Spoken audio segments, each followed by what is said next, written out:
रामायण कथा पाठ 18।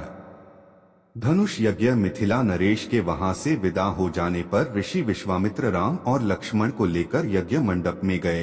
यज्ञ मंडप को अत्यंत सुरुचि के साथ सजाया गया था। उस भव्य मंडप को देखकर लगता था मानो वह देवराज इंद्र का दरबार हो। देश देशांतर के राजा महाराजाओं के बैठने की अति सुंदर व्यवस्था की गई थी।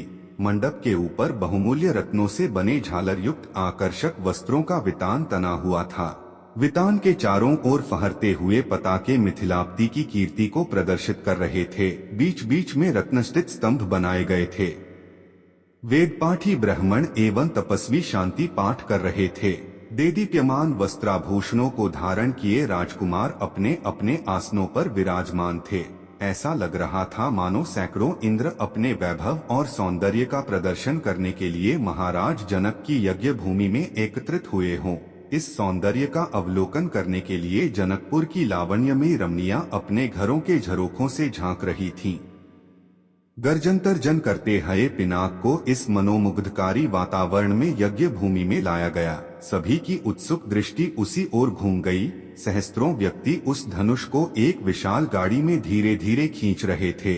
उस विशालकाय बजर के समान धनुष को देखकर बड़े बड़े बलवानों का धैर्य छूटने लगा और पसीना आने लगा। पिनाक को यथास्थान पर स्थापित कर दिया गया।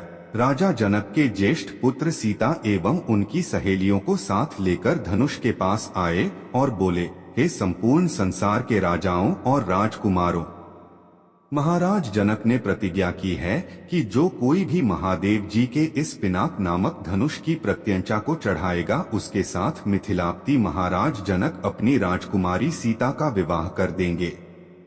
राजा जनक की इस प्रतिज्ञा को सुनकर राजा और राजकुमार बारी बारी से उस धनुष पर प्रत्यंचा चढ़ाने के लिए आए, किंतु भरपूर प्रयास करके भी उस पर प्रत्यंचा चढ़ाना तो दूर उसे हिला भी न सके।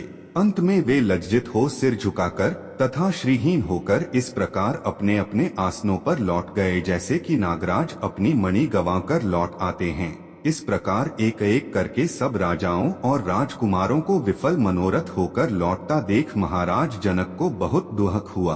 उन्होंने बड़ी निराशा के साथ मर्मभेदी स्वर में कहा, संपूर्ण संसार के विख्यात शक्तिशाली योद्धा यहाँ विद्यमान हैं, किंतु बड़े दुख की बात है कि उनमें से कोई भी पिनाक पर प्रत्यंचा नहीं चढ़ा सका। उनकी इस असफलता को देखकर ऐसा प्रतीत होता है कि पृथ्वी शूरवीर क्षत्रियों से खाली हो गई है। यदि मुझे पहले से ज्ञात होता कि अब इस संसार में वास्तव में कोई क्षत्रिय योद्धा नहीं रहा है तो मैं न तो धनुष यज्ञ का अनुष्ठान करता और न ऐसी प्रतिज्ञा करता। लगता है कि मेरी पुत्री सीता आयु पर्यंत कुंवारी रहेगी। परमात्मा ने उसके भाग्य में विवाह लिखा ही नहीं है। महाराज जनक की यह बात सुनकर उन सभी राजाओं और राजकुमारों ने, जो अपनी असफलता से पहले ही लज्जित हो रहे थे, शुद्ध मन से दृष्टि नीचे झुका लिया। राजा जनक के द्वारा की गई इस भर्त्सना का उनके पास कोई उत्तर न था, परंतु अयोध्या के छोटे राजकुमार लक्ष्मण को मिथिलाप्ति द्वारा समस्त क्षत्रियों पर लगाया गया लांछन सहन नहीं हुआ। कुपित होकर उन्होंने अपनी भ्रिकुटी चढ़ा ली और तीखे शब्दों में बोले, हे मिथिला के स्वामी राजा जनक, आपके ये शब्द सर्वथा अनुचित और सूर्यकुल तथा रघुवंश का अपमान करने वाले हैं। आश्चर्य है कि आपने ऐसे अपमानजनक शब्द कहने का साहस कैसे किया। जहाँ प्रतापी सूर्यकुल का साधारण व्यक्ति विद्यमान हो वहाँ भी कोई इस प्रकार तिरस्कार भरे शब्द कहने से पूर्व अनेक बार उस पर विचार करता है। फिर यहाँ तो सूर्यकुल के मणि श्री रामचंद्र साक्षात विराजमान हैं। आप शिव के इस पुराने पिनाक की इतनी गरिमा सिद्ध करना चाहते हैं। मैं बिना किसी अभिमान के कह सकता हूँ कि इस पुराने धनुष की तो बात ही क्या है।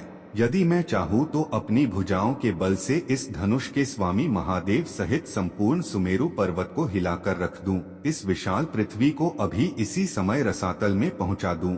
ऐसा कहते हुए लक्ष्मण के नेत्र क्रोध से लाल हो गए। उनकी भुजाएं फड़कने लगीं और उनका संपूर्ण शरीर क्रोध की ज्वाला के कारण थर थर कांपने लगा।